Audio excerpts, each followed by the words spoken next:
जिंदाबाद जिंदाबाद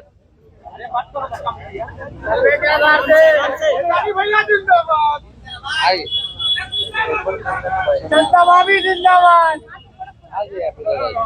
एक मिनट चलिए चलिए सभी हमारे मीडिया के साथी, आप सब लोगों को जो है आनंद फानंद में बुलाया गया और बड़ी खुशी की बात है कि आज हम लोगों के बीच जाने में माने बिहार नहीं बल्कि देश में लोग इनको पहचानते हैं, जानते हैं। बड़े कलाकार हैं और बड़े कलाकार होने के साथ साथ एक बड़े अच्छे इंसान हैं और समाज सेवी भी हैं। तो आज आप सब लोगों को हम बताते हैं, प्रदेश अध्यक्ष जी के नेतृत्व में, अब्दुल बारी सिद्दीकी साहब जी के नेतृत्व में पाटलिपुत्रा सांसद निशा जी भी यहाँ हैं, लालू जी राष्ट्रीय अध्यक्ष जी से इन्होंने आशीर्वाद लिया है और ये आज पार्टी जो है ज्वाइन कर रहे हैं और साथ में हम लोगों की भाभी भी यहाँ उपस्थित है, ये भी पार्टी की सदस्यता जो है ले रहे हैं। और बाकी हम चाहेंगे कि खेसारी जी जो है आप लोगों के समक्ष जो है अपनी बात को रखें। सबसे पहले तो आप सबको दिल से धन्यवाद और ढेर सारी शुभकामना, और भैया को और हमारी दीदी को, अध्यक्ष साहब, हमारे अब्दुल बारी सिद्दीकी चाचा जी, तो सबका प्यार और हमारे सबसे हाँ हमारे अभी भी यहाँ हैं जो कि हम लोगों के बड़े भाई हैं, उन्हीं के जीजा हैं, तो हमारे भी जीजा ही हुए। और हमारे चाचा मानिए उनका प्यार मैं ही नहीं बल्कि शुरू से एक विचारधारा में रहा हूँ, मैं उस परिवार का हिस्सा रहा हूँ और कोशिश भी यही रहती है कि इस परिवार का हिस्सा बन के मैं जैसे उन्होंने पूरी दुनिया को एक करके हमारी ताकत बने, उसी तरह हम पूरी दुनिया को एक ताकत की तरफ ले जाएं और अपनी पावर, अपनी क्षमता से, अपने हुनर से, अपने विचारधारा से दुनिया को एक अलग दिशा दें। जो चीज़ें हमारे बीच में अभी तक हम अधूरे हैं, मैं हमेशा कोशिश यही रहा है कि जिस तरह मैं मुंबई शहर में रह के अपने बच्चों का परवरिश कर रहा हूँ, अच्छे स्कूल दे रहा हूँ, अच्छे अस्पताल दे रहा हूँ, उसी तरह हमारे बिहार के बच्चों का भी भविष्य हमारे बच्चों की तरह तय हो और हमारे बच्चों को बाहर गांव ना जाना पड़े। और उस विचारधारा में हमेशा भैया आगे रहे हैं और आप लोगों ने 17 महीने में इनका कारनामा देख ही लिया था।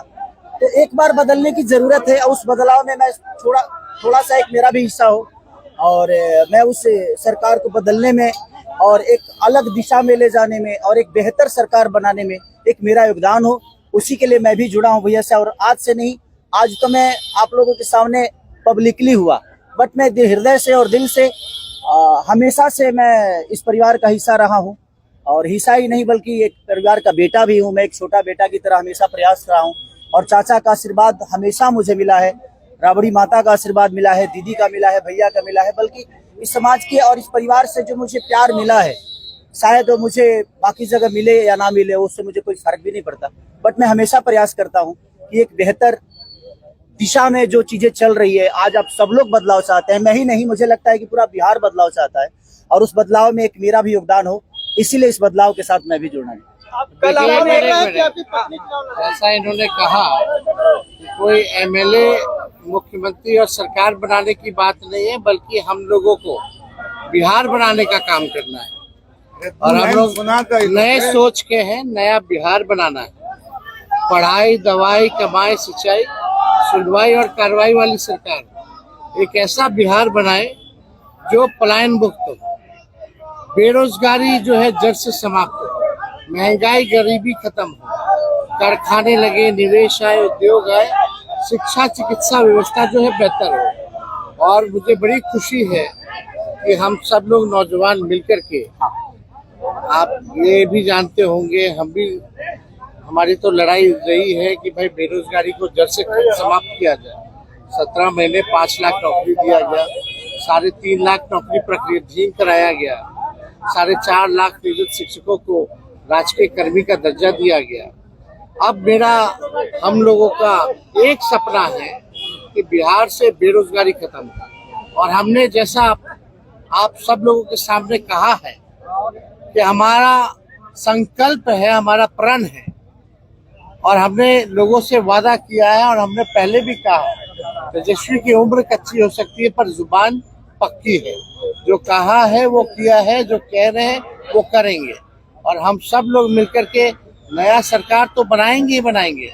और 14 नवंबर के बाद से हम आपको बता दें कि 20 दिनों के अंदर एक कानून बनाया जाएगा, और वो कानून ये होगा जो हमने पहले भी कहा था, जिस परिवार में सरकारी नौकरी नहीं है बिहार में, उस परिवार को एक सरकारी नौकरी हम लोग दिलाने का काम करेंगे।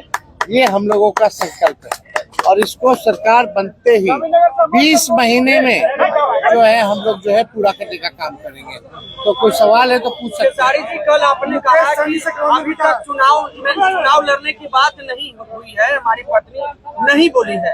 क्या हुआ कि एक दिन में पत्नी मान गई और फिर आज आप मीडिया के सामने आकर कह रहे हैं मना रहे थे? नहीं, देखिए, जहाँ तक बात है, मैं पत्नी को जितना समझता हूँ उतना ही अभी मुझे समझती है। इनको भी पता है कि ये मेरे साथ छठ तो मना लेती है, बट बिहार की बहुत ऐसी औरतें हैं जो अपने पति के साथ छठ तक नहीं मना पाती है, दिवाली तक नहीं मना पाती है, होली तक नहीं खेल पाती है। तो मैंने इनसे बोला कि बिहार बदलाव की तरफ जा रहा है। हम चाहते हैं कि हमारे यहाँ के माता बहन बेटी 24 घंटा अपने पति की सेवा करे और 24 घंटा अपने परिवार के साथ वो पति रहे, वो इंसान रहे। तो ये तभी संभव है जब हमारे यहाँ रोजगार होगा। तो उस बेरोजगारी को खत्म करने के लिए मैं आपको आगे करना चाहता हूँ। तब इन्होंने उस बात को समझा और उसके बाद हम लोग आए हैं, और प्रयास है कि हर वो महिला, हर वो बेटी, हर वो बहन, हर वो भाई, हर वो बेटा अपने पिता के साथ रहे, हर वो बहन अपने पति के साथ रहे, हर वो भाभी अपने भाई के साथ रहे। तो मेरी ये प्रयास है कि आजीवन जिस तरह बाकी शहरों में लोग अपने पति पत्नी के साथ, अपने परिवार के साथ, अपने माँ बाप के साथ रह के और खुशियों के त्योहार में रहते हैं, उसी तरह हमारा बिहार भी कोई जाए ना, गुजरात के लोग यहाँ आकर काम करे, कलकत्ता के लोग यहाँ आके काम करे, दिल्ली के लोग यहाँ आकर रोजगार करे। हम यही चाहते हैं, और इस संवाद के साथ आप सबको देश। चुनाव आप लड़िएगा या पत्नी लड़ेगी? चुनाव आप लड़िएगा या पत्नी लड़ेंगे आपकी? ये लड़े चाहे मैं लड़े, अर्धांगिनी है ना हम, एक ही बात है। देखिए, जीवन में पति पत्नी का जो प्रेम होता है ना, वो दुनिया में उससे बड़ा प्रेम नहीं है। माँ बाप के बाद अगर कोई संभालता है किसी बच्चे को, वो आपकी अर्धांगिनी ही होती है। तो मैं लड़ूं या ये लड़े, बात एक ही है। आरजेडी आपने क्यों चुना? आरजेडी पार्टी बता तो दिए सर, एक ही चीज जहाँ बदलाव होता है वहीं मैं रुकता हूँ, वहीं रहता हूँ। बिल्कुल, हर जगह, हर शहर में, हर जिला में जाऊंगा मैं, हर जिला। चलिए, सदस्यता जो है, चलिए।